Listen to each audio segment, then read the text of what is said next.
सोबत असेल जाणीव। रोखोक बातम्यांसाठी पाहत राहा जाणीव मराठी। होऊ द्या जाणीव। लाईक करा, शेअर करा आणि सबस्क्राईब करा आपल्या हक्काचे चॅनल जाणीव मराठी।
दादा एक मिनिट कसं बघा समोर वर्गानं थांबवलं होतं, शेतकरी वर्गानं थांबवलं, पिकाच्या अडचणात थांबलं होतं, पण दादांनी आमच्या अडचण काय हे विचारल्यानंतर आणि आमच्या अडचण त्यांना सांगितली। दादाने अडचणीची मदत आहे ती केली आणि शेतकऱ्यांना सगळ्याला पाईपलाईन जाऊ द्या म्हणून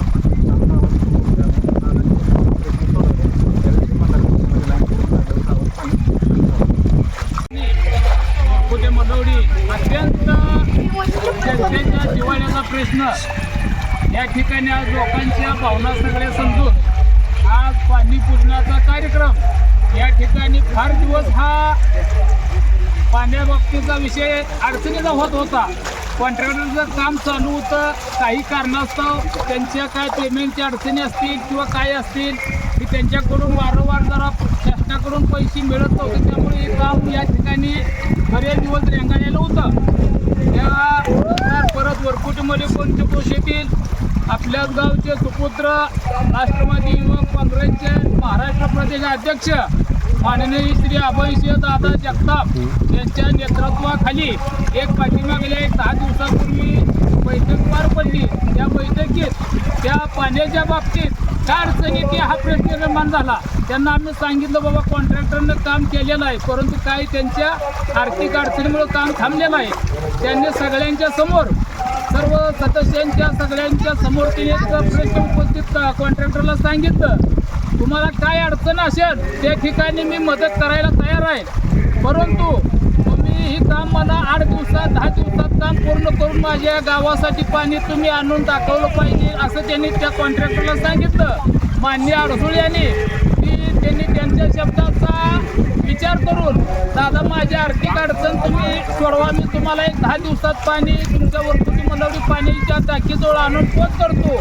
त्या पद्धतीनं आजचा दिवस त्यांनी रात्रीचा दिवस करून या ठिकाणी हा आनंदाचा क्षण या वरकुटे मनवडी पंचक्रोशीतील सर्वांच्या जिव्हाळ्याचा प्रश्न आज या ठिकाणी दादांच्या मार्गदर्शनाखाली व आताची ग्रामपंचायत वाडी या लोकांना पाणी येत नाही, कमी मिळतंय, त्यांचा सुद्धा आम्ही थोड्या वेळानं थांबून आम्ही प्रत्येकाच्या घरी प्रत्येक नाईला पाणी पोच करण्याचं आम्ही पूर्णपणे आश्वासन देतोय। ही दादांच्या नेतृत्वाखाली आम्ही केलेल्या कामाची पहिली पोच पोहोचते। धन्यवाद। जय हिंद, जय महाराष्ट्र।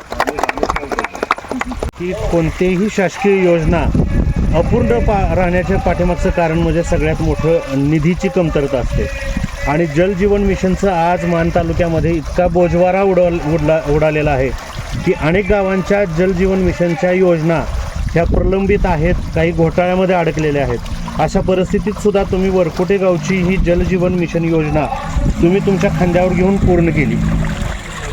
खरंच परिस्थिती तुम्हाला सगळ्यांना माहिती आहे की महाराष्ट्रातल्या जलजीवन मिशनच्या अनेक योजना बंद पडलेल्या आहेत, कारण आर्थिक तरतूद शासनाकडे नाही आणि केंद्र सरकारने ही योजनेला पैसा देणं बंद केलं आहे। त्यामुळं महाराष्ट्रातल्या अनेक गावातल्या जलजीवन योजना बंद पडलेल्या आहेत। आमच्या गावातही काही वेगळी परिस्थिती नव्हती, तीच परिस्थिती होती। अशा परिस्थितीमध्ये हे काम बंद पडून गावाचे हाल होणार होते आणि हे होऊ नये म्हणून मी स्वतः निर्णय घेतला. मी कॉन्ट्रॅक्टर अडसूळ यांना बोलवून घेतलं, सर्व गावातल्या प्रमुख लोकांना बोलवून घेतलं आणि आम्ही सगळ्यांनी चर्चा केल्यानंतर असं लक्षात आलं की त्यांच्या अडचणी आपल्याला तात्काळ दूर कराव्या लागतील.